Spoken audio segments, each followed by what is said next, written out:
Hello, today I'm going to be talking about NoFap and what happens after 90 days of NoFap. I went on maybe 4 or 5 90-day NoFap streaks before meeting my mentor, Mary Paulus. And during that time, I always ended up relapsing, which may sound a little bit weird because, there's a lot of YouTubers out there who will create some kind of video and it'll be like, I did NoFap for 90 days, but very few of them will reveal what happened maybe 6 months later, what happened a year later, 2 years later. And I think a lot of those guys do end up relapsing. I remember once having an Instagram account and I would talk to a lot of NoFap people. This was back before I learned the Beyond Compulsion method. And when we ended up talking, I'd end up discovering that a lot of these guys were still relapsing, even though their accounts were all about succeeding and, going on really long streaks.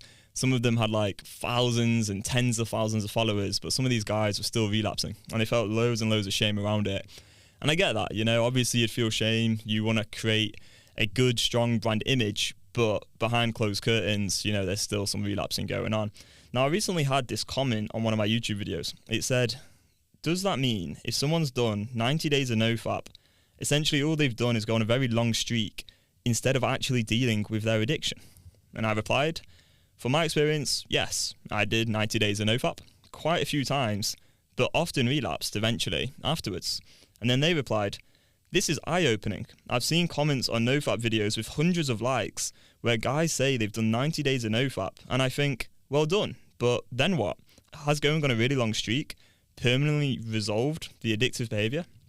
Right, so, well, what happens? What's really going on here? I'm going to tell a little story. So, a couple of weeks ago, I was in the sauna. I like to go to the sauna quite often, really. They've got a sauna and they've got an ice bath. It's a lovely little place in town called Fix in Manchester.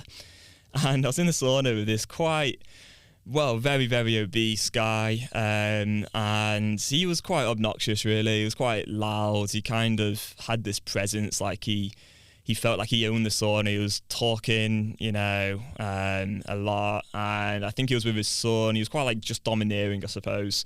And I didn't really like him. I feel like the sauna is a good spot to go in and maybe have a quiet chat with a mate, or even spend some time meditating or journaling, and just have some peace to yourself. So it's a bit annoying when you get those kind of characters in the sauna.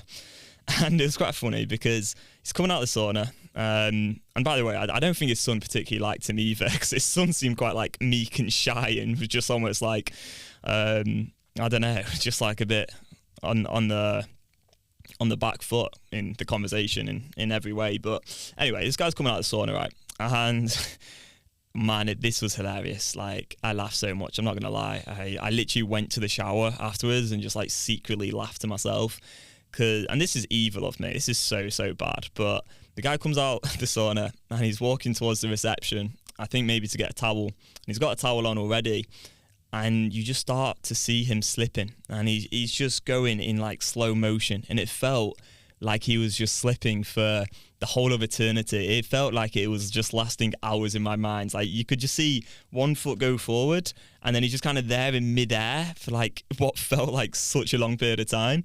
And as he's going down, he grabs on to this curtain, because there's a curtain that's held onto the ceiling by a pole, and he holds onto this curtain that kind of creates a barrier between the sauna and the ice bath sort of spaces and the reception. And he's holding onto this as he's going down, but he's a really big man, and he falls down, pulls the curtain on top of him, and then the pole ends up falling on top of him as well. And it was absolutely hilarious. But he was quite a serious guy. I'm guessing he runs some business or some shit, because he just seemed like one of these businessmen who's just obsessed with money and doesn't really have much of a non-serious side to him, a more playful side. So he starts getting pissed off and getting annoyed at the receptionist and whatever, even though it's not really their fault.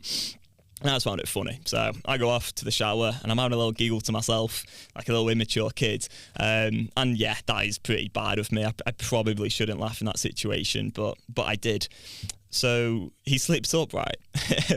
This is the funnier part, I suppose. And I deserve this so much. But the next week, I go into the sauna And I swear to God, I've been in the sauna like 50 to 60 times now. Like, you can see on the app how many times you've been.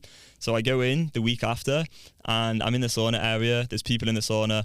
And then I come out of the sauna area and there's like a little area that's quite warm still, and you can see through from the sauna to this little area that's still pretty warm, and I just slip up completely and I fall backwards. I'm there on the floor and I'm just laying there like looking up at the ceiling like, oh my God, I deserve that so freaking bad for last week for laughing. Like, I 100% deserve that. I go back into the sauna and the guys in there, I've never met these people. They're like, oh, are you okay? Like, I saw you slip.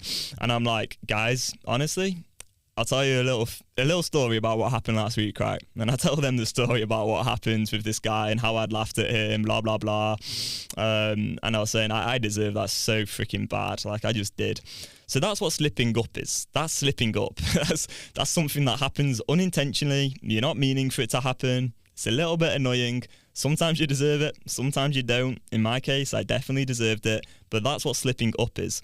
What's happened with the whole NoFap culture is everyone's talking about slipping up all the time. And there's all this like helpless, powerless kind of language. There's all these communities, and there's like a whole language within the NoFap echo chamber world, and it's all so detrimental. And I was stuck in that world for like 10 years. I go on the streaks, I thought I was making progress. It's only now that I'm out of that world entirely, and like I haven't been in it for a good few years, that I have a complete different mindset and I see all of the bullshit so incredibly clearly. Because when you're in addiction, it's not that you're slipping up. And we've spoke quite a lot about how the truth is it's like you're choosing to engage. But I want to kind of take things one step forward today, like one step further, with the idea of what's really going on when you're relapsing.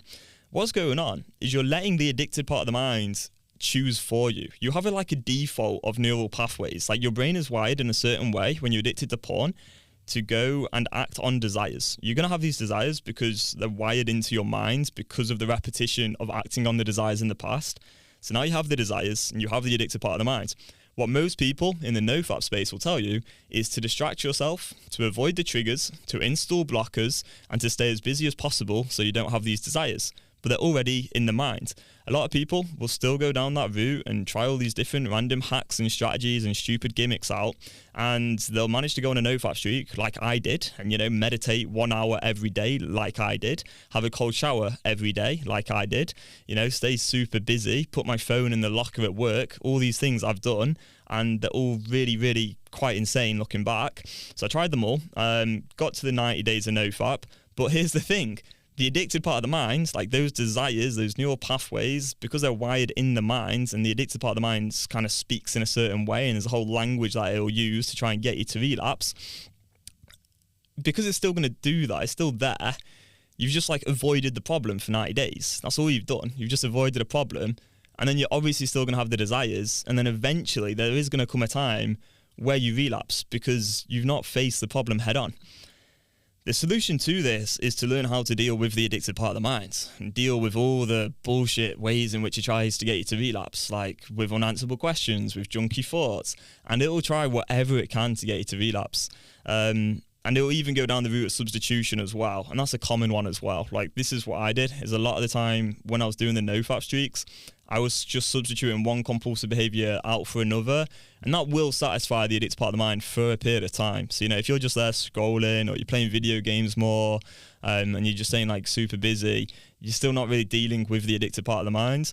What I do with my clients and with my own mind is anytime I have a desire in any way at all, however that like shows itself or manifests itself in my mind, what I would do is go very specifically to a script which is based in complete rationale to actually deal with the addicted part of the mind directly, starting off by getting connected to the desire and acknowledging, yeah, I am wanting to engage in a compulsive behavior right now in this moment.